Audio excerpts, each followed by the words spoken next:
gue baru sadar satu hal. Bon Jovi, band yang sekarang dianggap legenda dunia, sebenarnya hampir gagal sebelum terkenal. Padahal hari ini, lagu-lagu mereka diputar di mana-mana. Dari stadion penuh ribuan orang, sampai lagu yang sering lo denger pas lagi ngerasa, anjir, this is my life banget. Tapi sedikit orang tahu, sebelum jadi Bon Jovi yang kita kenal sekarang, mereka hampir nggak dianggap siapa-siapa.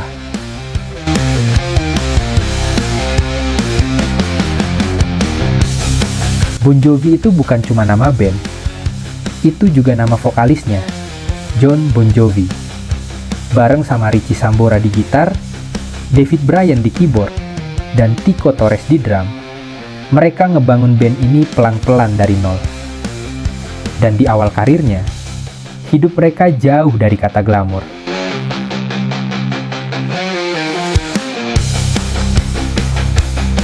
Dulu, Bon Jovi cuma main di klub-klub kecil.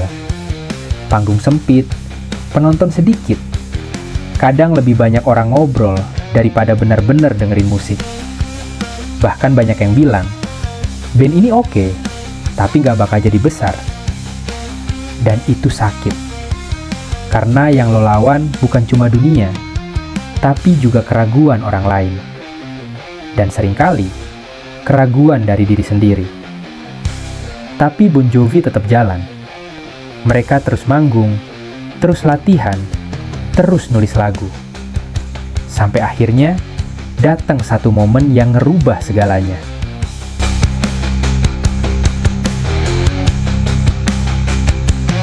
Plot twistnya gila.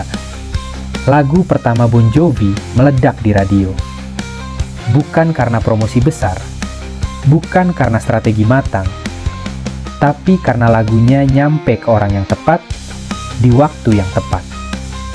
Yang lebih gilanya lagi, saat lagu itu mulai dikenal luas, Bon Jovi bahkan belum punya formasi band yang benar-benar solid. Belum lengkap, belum mapan, belum siap dibilang band besar. Tapi dunia udah mulai dengar nama mereka.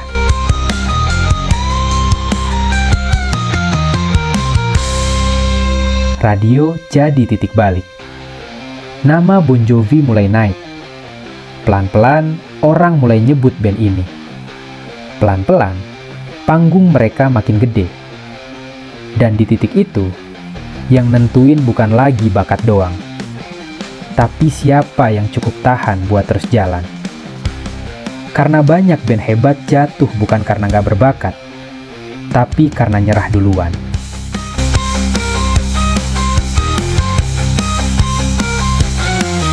Bon Jovi enggak. Mereka bertahan. Mereka tumbuh. Mereka belajar dari tiap kegagalan. Sampai akhirnya, mereka pindah dari klub kecil ke panggung yang lebih besar. Dari venue biasa ke arena. Sampai akhirnya, stadion penuh orang nyanyi bareng lagu mereka. Lagu-lagu Bon Jovi berubah jadi anthem. Tentang hidup, tentang jatuh dan bangkit, tentang gak nyerah, walau dunia bilang lo gak cukup bagus. Dan makanya, lagu-lagu mereka masih relevan sampai sekarang. Bukan karena zamannya, tapi karena ceritanya.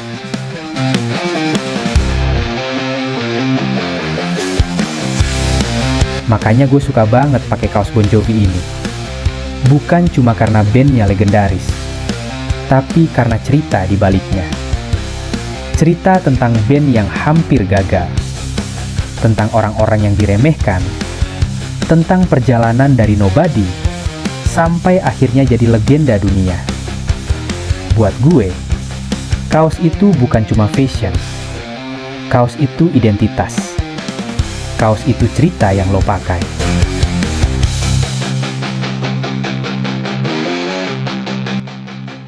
Dan band kayak Bon Jovi selalu hidup lebih lama dari tren. Karena mereka nggak jual gimmick, mereka jual perjalanan. Dan setiap orang pasti punya bagian hidup yang bisa nyambung sama cerita mereka. Jadi kalau lo suka band yang punya perjalanan gila kayak Bon Jovi, band yang hampir gagal, tapi nggak berhenti jalan, gua rasa lo bakal cocok banget sama kaos yang gua pakai ini. Karena lo nggak cuma pakai style, lo pakai sepotong sejarah musik dunia. Link kaosnya ada di bawah. Cek sendiri, rasain ceritanya. Karena buat gue, kaos bukan sekedar fashion, tapi cerita hidup yang lo pakai kemana-mana.